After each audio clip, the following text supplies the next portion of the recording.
ہمارے معاشرے کے لوگ اپنی عاقبت کو برباد کرنے والے جن گناہوں میں اکثریت سے مبتلا ہو رہے ہیں، ان میں سب سے بڑا گناہ جو ہے وہ ہے بدگمانی کرنا۔ یہ ایک ایسی خطرناک برائی ہے جس کی وجہ سے گھروں کے سکون برباد ہوتے جا رہے ہیں، اچھے دوستوں کے درمیان اختلافات بڑھ رہے ہیں، اور اسی بدگمانی کی وجہ سے میاں بیوی کے درمیان طلاقیں ہو رہی ہیں۔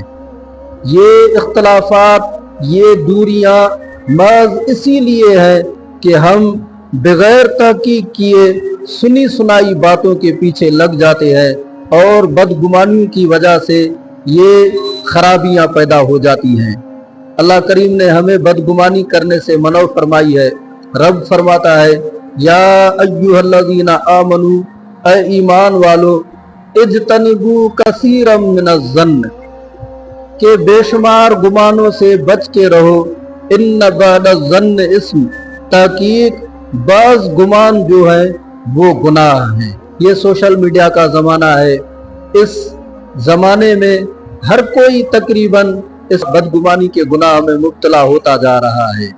اچھے اچھے لوگوں کی عزتیں اس بدگمانی کی وجہ سے محفوظ نہیں ہے، محض بدگمانی کی بنا پہ عزت والے لوگوں کی عزتوں پہ حملے کیے جا رہے ہیں۔ اللہ کریم ہمیں اس برائی سے اور اس بیماری سے محفوظ فرمائے۔